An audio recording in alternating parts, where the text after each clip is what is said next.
SmackDown took place tonight in Fort Worth, Texas, and I have to say, following the very good Raw show that we got Monday, we got another very good show on SmackDown. So we started off with the show that was not good, which was WrestleMania. We get the long recap video of everything that happened. And then John Cena kicks off the show. Before he can talk on the mic, and he told the ring announcer to reintroduce him. Then Randy Orton interrupts him.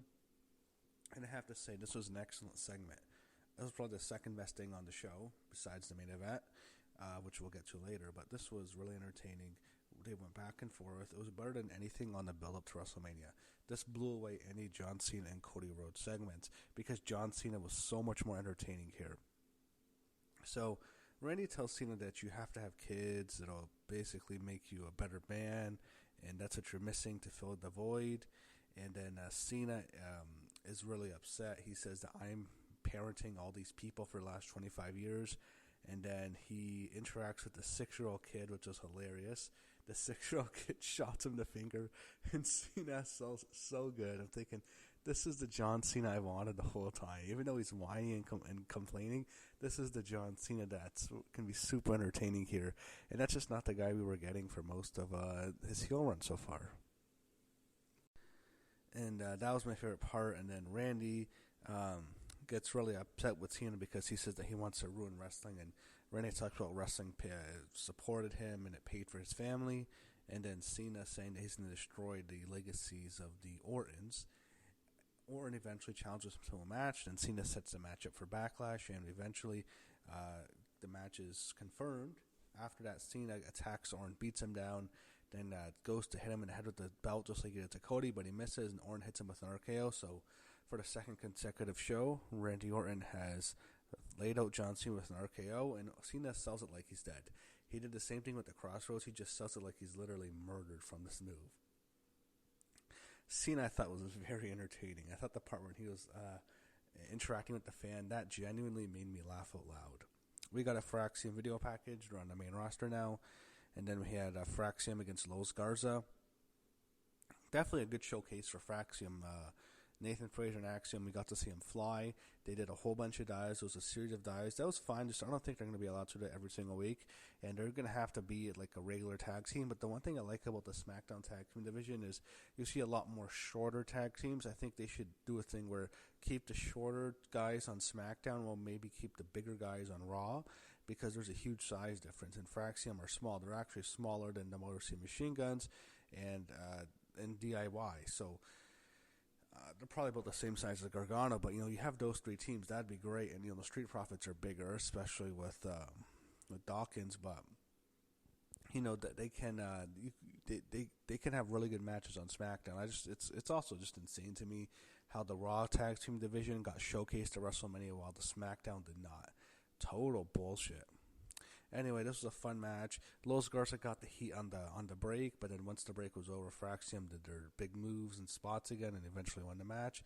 Fine opener. Los Garza, I don't think's long for this company, though.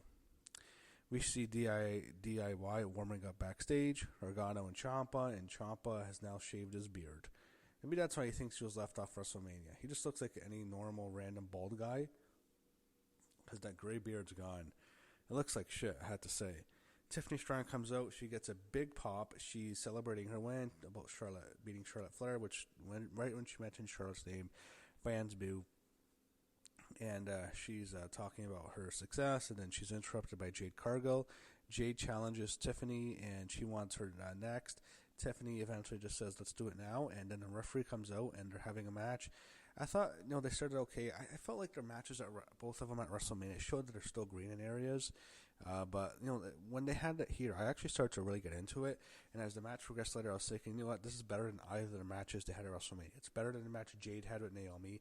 It's better than the match Tiffany had with Charlotte. Now, I kind of like both matches. I thought they were pretty good, but this was a lot better. They were actually having some really good chemistry here. And that was interesting because neither of them really has much experience wrestling, especially Jade.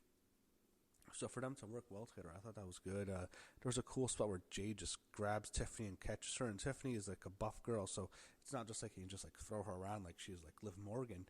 But Jade grabbed her and she picked her up in a spot there that looked really good. Eventually, Naomi is the one who attacks Jade while Tiffany's on the outside. Jade was in the ring. Naomi calls a disqualification, so I guess technically it's a DQ win for Jade. After Naomi beats down Jade, she throws her into the ring post, leaves her leg, and Tiffany gets back in the ring. And I was thinking, alright, here comes Charlotte. Maybe it's Charlotte and Naomi are going to have an alliance, but no, it's Nia fucking Jax. She attacks Tiffany. I'm thinking to myself, why? Nobody wants to see this woman. Nobody likes her. She has go-away heat. Charlotte, yeah, has go-away heat to an extent, but no one wants Nia Jax. She just beats up Tiffany and gives her the Annihilator, and I'm thinking no one wants this. Jade and Naomi, I agree, should continue as a feud. I thought Naomi was actually going to win at WrestleMania. I would have done the heel meta faction with Jakara Jackson and Lash Legend, but they didn't go that route. But with Nia, I mean, no one wants to go back to this. Why? It was done at the Chamber or whatever. No one wants to see this anymore. Anyway, you had the Motor City Machine Guns warming up backstage for a TLC match. You had Jacob Fatu coming out with Solo Sikoa. He's Fatu, the new U.S. champion. Solo takes credit for all of Jacob's success. And then Jacob takes the mic and shuts him down. He's saying it's because of him. Fans are really into Jacob. LA Knight comes out and wants a rematch. And then Drew McIntyre comes out next. He also wants to face Jacob because he's the biggest dog in the yard. He took a shot at Damian Priest. Drew did. Him and LA Knight go back and forth. And then Nick Aldis comes out and makes a match to determine the number one contender for the U.S. Championship. Drew McIntyre versus LA Knight. Backstage, Byron Saxton interviews Zelina Vega for a match with Chelsea Green, who is defending her U.S. title, and also today decided to post quite the photo on Instagram. I think the internet's melting down over it. Yeah, definitely a very pleasant sight. And then you had the match, Chelsea Green against Zelina Vega. Chelsea's out with the Secret Herver, so I was thinking to myself, if she came out with if she had a match at WrestleMania, they would have given her this big entrance. It would have kind of been like she's coming out in with the Secret Service, with probably, I guess it could have been more woman or man dressed up as a Secret Service, and she comes out like in a motorcade or something. But she didn't get that here. I thought they could have just done this match at WrestleMania, because when they had a match here, I was thinking they were actually doing really well. I enjoyed it. They have good chemistry together. Zelina's doing better in the ring. Chelsea's very good. She's improved. And I really liked her run as U.S. champion, and it came to an end unexpectedly here, and Zelina just got a shock win. So she just pinched Chelsea multiple times now. I don't mind the finish. I don't mind Zelina getting the moment. I think she was going to win. I wouldn't mind have this just been at WrestleMania. I know you need to save stuff for SmackDown and all, but I mean, who cares about Fort Worth, Texas SmackDown? I mean, you can just get by it with showing how it's WrestleMania. Do the stuff like people remember at WrestleMania. No one's going to remember Zelina Vega winning the Women's U.S. title this time next year. No one's going to, but people will remember matches that happen at WrestleMania. And even if they're not that good, people have more of a memory of the New Day beating the War Raiders, and then, you know, that great TLC match. It's sad to say that, but I mean, being at WrestleMania is historical. It's really not the same as being on SmackDown. Maybe Hunter really doesn't care about that, but Zelina gets the win. She wins the Women's U.S. title. She's very emotional after the match. I'm sure it's a very emotional night. She gets the biggest win of her career, her first ever singles title, and her husband returned tonight. We see highlights of the Andre the Giant Memorial Battle Royal. We see the Miz and Carmelo Hayes backstage with the trophy. Carmelo celebrating his Andre win. We see a plaque with all the previous winners under the trophy. And then Miz hands Carmelo Hayes a present, which is a gold chain with Andre's face at the bottom. It looks really good because it was so funny, because the chain probably weighed more than Carmelo Hayes. But Carmelo puts it on, and Miz heads to the ring. He has something to prove. The Miz comes out. He cuts a promo on missing WrestleMania. He's mad that he's being looked over for new talent. He mentions how he wasn't chosen by Rey Mysterio to face El Grande Americano, and how Randy Orton, he wasn't selected for the Randy Orton Open Challenge. People thought Joe Hendry was coming up for a bit, and he's really going after everyone. He's pissed off that he's being overlooked, and the lights go out, and he's back. We see the candles. We finally hear that great song, the CFO song, The Root of All Evil is back, Aleister Black. He makes his return, awesome freaking entrance, so much nostalgia for NXT for myself. all those memories, man. Him winning the NXT title from Andrade, all those great matches. So happy to see him back. He stares right at the Miz. Miz takes a step forward. He says something to Mike. He's going right after Black, but Black just destroys him with the Black Mass and annihilates the Miz. Alistair then sits in the center of the ring, crisscrossed, and just a great visual. Alistair Black is back. This was an awesome moment. I'm so happy to see this guy back. I'm glad they did it on SmackDown because I don't think they just didn't have much time on Raw. Apologize for that. I'm very under the weather right now. That Cena Cody match really made me sick to my stomach, man. I've got a horrible cold ever since watching that match. I genuinely believe it. I was fine on Sunday, but after that match, seeing Travis Scott, maybe it's the Fiend thing. It's made me sick, but the Aleister Black thing was an awesome moment. You had the Street Profits Roman got backstage.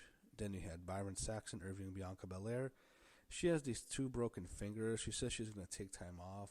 Wouldn't surprise me. She was just there tonight to support Montez Ford for his major match. It's basically his WrestleMania moment, which was tonight.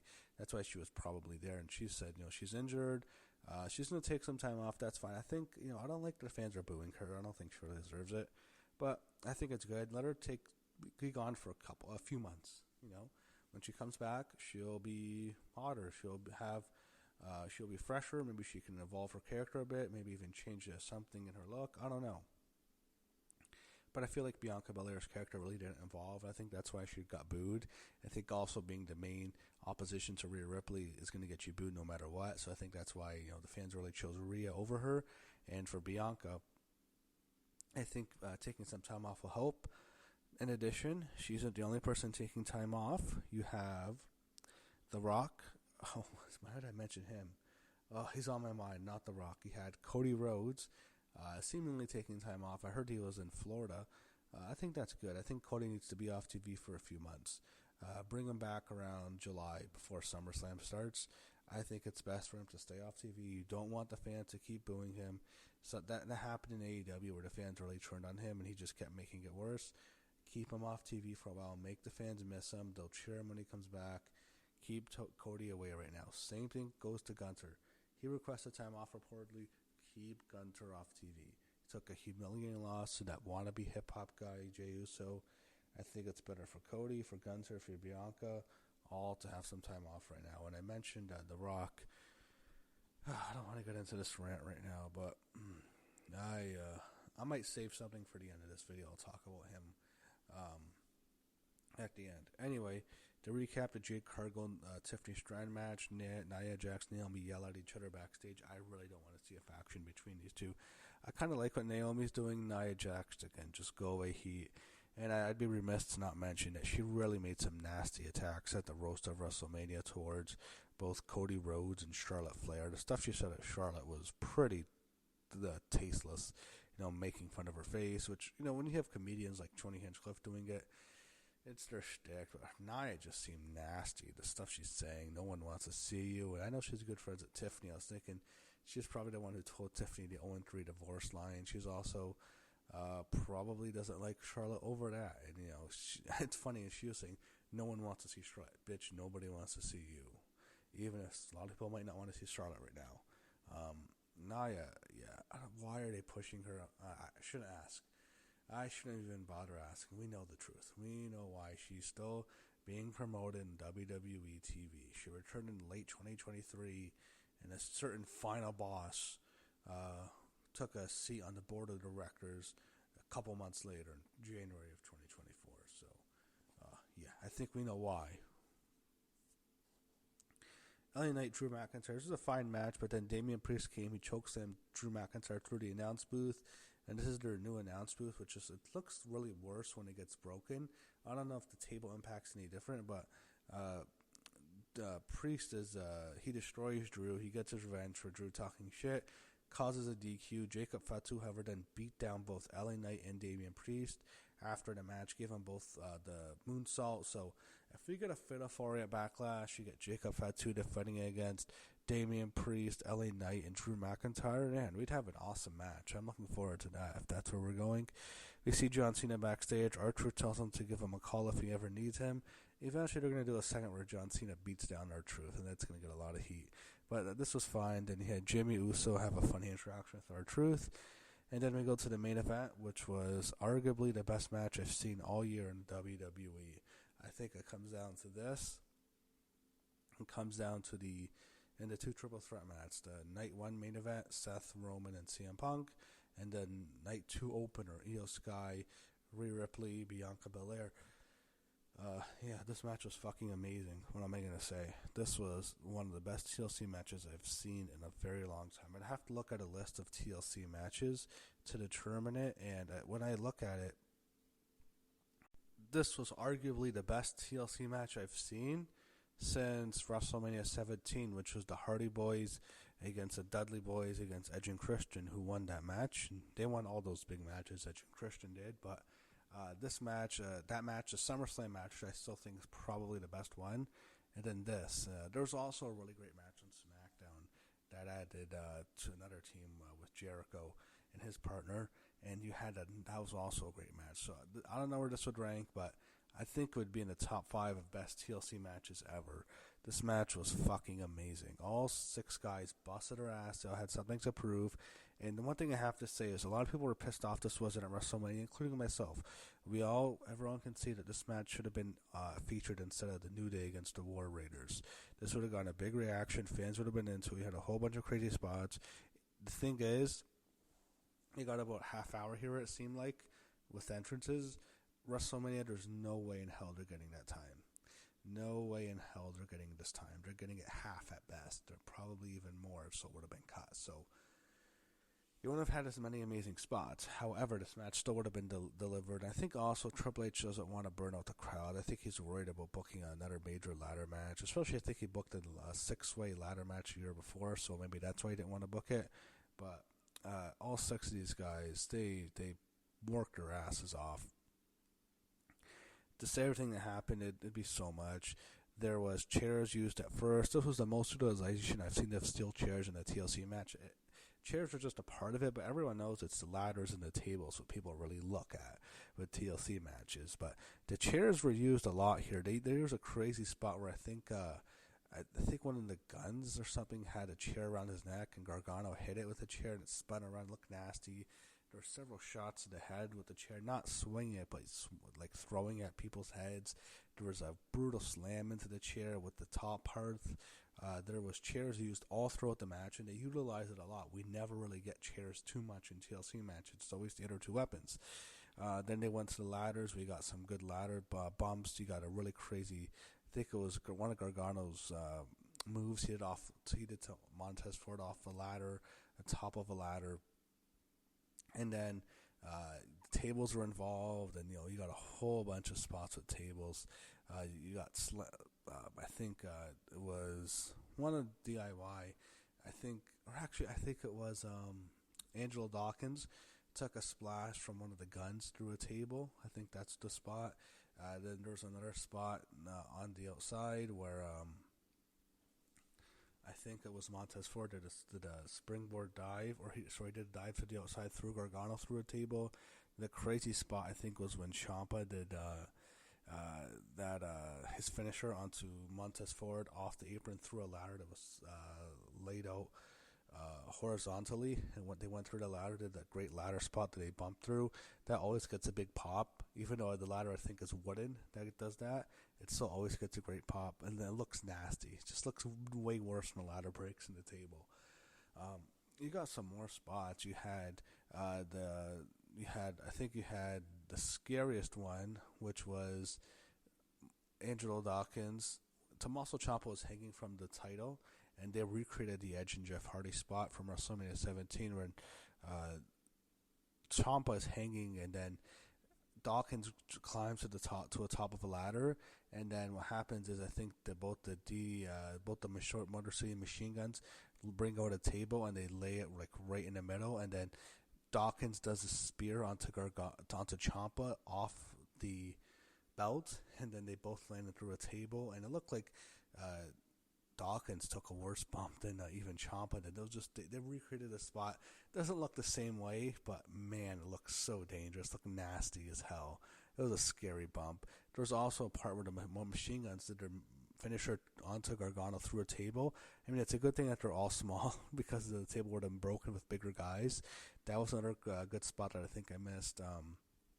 I think there was also a crazy dive Montez Ford did on the outside that took everyone out or something. I can't remember everything, but then it came down to a member of each team.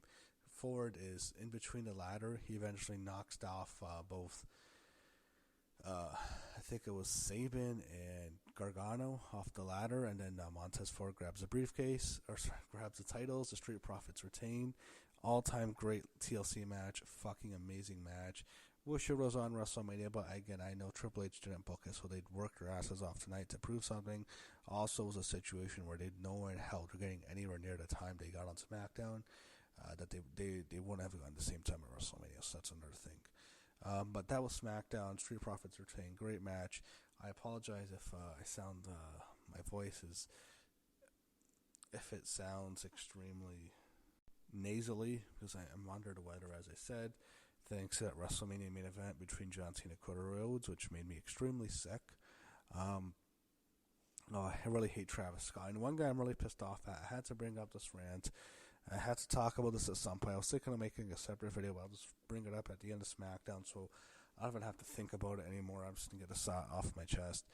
The Rock, on Tuesday, he went on the Pat McAfee show to talk about why he wasn't at WrestleMania. He explained everything. You can go back and look at it. There's a whole bunch of other podcasters that have already talked about this. The Rock is saying, well, I didn't need to be there. And it really pissed me off. It angered me, it annoyed me. It made me dislike the guy.